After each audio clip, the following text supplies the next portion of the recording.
देव नदी गंगा का निरादर समस्त सृष्टि का निरादर है।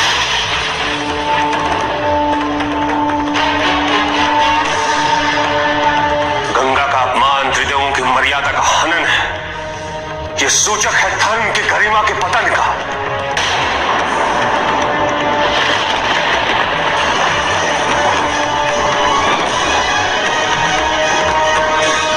जो जन धर्म का मर्म नहीं समझते, जिनके लिए तीर्थ का कोई मूल्य नहीं, जो जल की महिमा के प्रति स्वयं उपेक्षित रहते हैं,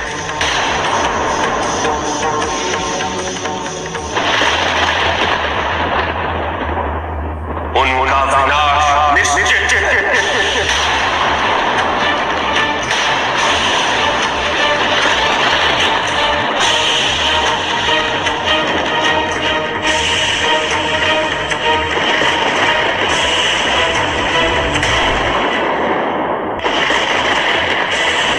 अपनी मलिनता को स्वयं समाप्त करने के स्थान पर उसे नदियों में प्रवाहित कर उससे मुक्ति तो प्राप्त हो जाती,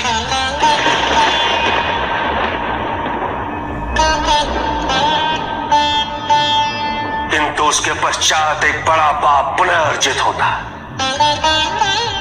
और जहां ऐसा पाप हो वहां दंड अनिवार्य।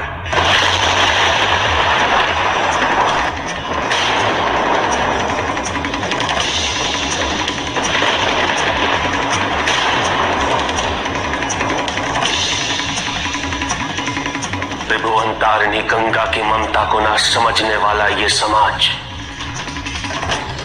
जो उसके पवित्र जल को मल में परिवर्तित कर रहा है, जो मात्र अपने उत्थान हेतु, अपने लोभ हेतु उसका दोहन कर रहा है, ऐसा समाज क्रूर है, अधर्मी है।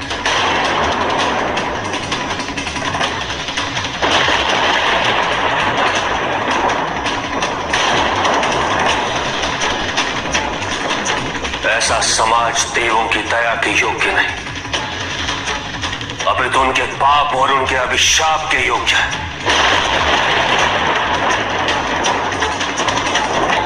क्या ऐसे विचार शून्य संसार के लिए मैंने कालकूट किया था?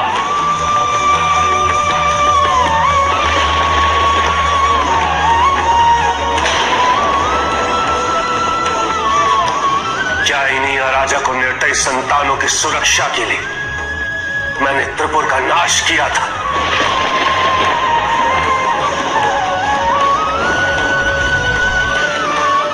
क्या ऐसे स्वार्थी लोगों के लिए हम देवों ने अनेक रूप धारण किए?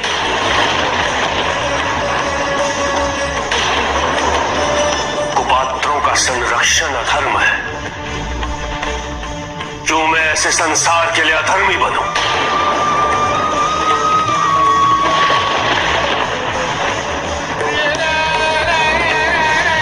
जिस लोक के वासियों को गंगा की महिमा का, गंगा की महत्ता का बोध नहीं, उसका मान नहीं,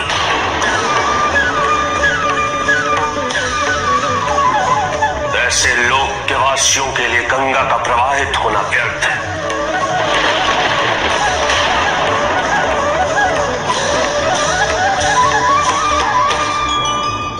गंगा को पृथ्वी से लौटना होगा।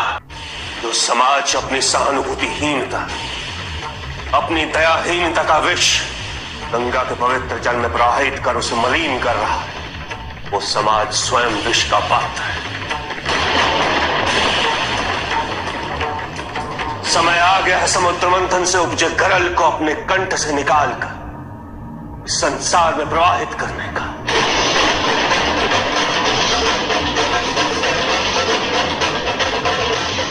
समय आ गया है विनाश का, क्योंकि विनाश के पश्चात ही सृष्टि का पुनः आरंभ होगा।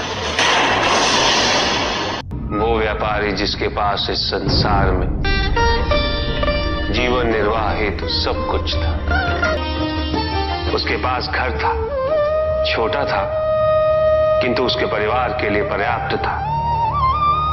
उसके छोटे से परिवार की आवश्यकताओं को पूरा करने हेतु भोजन, और धन की भी कोई कमी नहीं थी, किंतु व्यापारी सदैव और धन संपत्ति संचय करने की चिंता में डूबा रहता था। सब कुछ होते हुए भी वो सुखी नहीं था, क्योंकि वो यही सोचता रहता था कि उसके पास क्या क्या नहीं। एक दिन किसी ने उसे बताया कि नारायण के वरदान से सब कुछ मिल सकता है। धन के लोभ में वो नारायण की तपस्या करने निकल पड़ा। ओम वैष्णवे नमः। और इस प्रकार वो कई वर्षों तक नारायण की तपस्या करता रहा। ओम वैष्णवे नमः। ओम वैष्णवे नमः। प्रणाम प्रभु। मैं तुम्हारी तपस्या से प्रसन्न हूं। मांगो, क्या वरदान मांगना चाहते हो? प्रभु, प्रभु मुझे समस्त संसार की भूमि चाहिए। संसार में जितना भी धन है सब मेरा हो जाए। क्या मैं तुमसे पूछ सकता हूं, तुम्हें इतना सब कुछ क्यों चाहिए? मैं सुखी रहना चाहता हूं प्रभु, और धन संपत्ति ही सुख का माध्यम है। किंतु संसार की परिभाषा हर किसी के लिए भिन्न होती है वत्स। कुएं में बैठे मेंढक के लिए वो उसका संसार होता है। तुम बताओ वत्स, तुम्हारे लिए संसार की क्या परिभाषा है? सब कुछ प्रभु।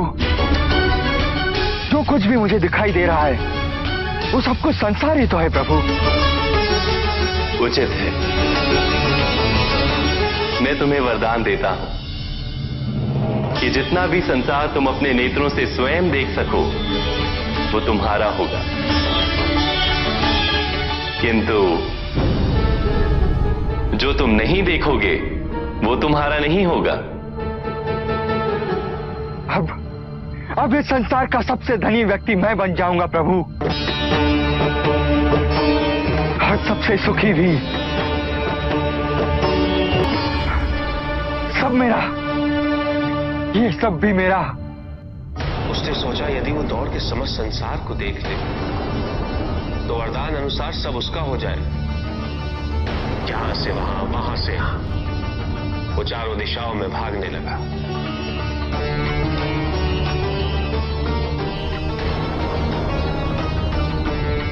जो भी दिखा वो उसे अपना बनाता गया, किंतु उसका लालच कम नहीं, अपितु और बढ़ता गया।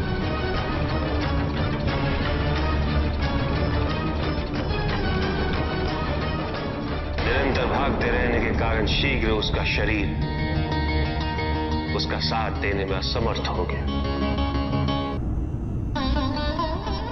और इस प्रकार उसके पास केवल उतनी ही भूमि रही जिस पे उसका मृत शरीर पड़ा हुआ था।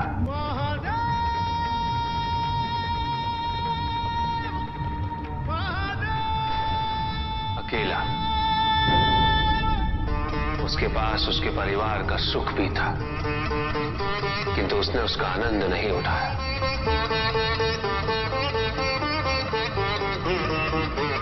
इसलिए सुखी जीवन हेतु धन की प्रचुरता नहीं, अभी तो अपनी इच्छा और आवश्यकता में अंतर समझना अनिवार्य।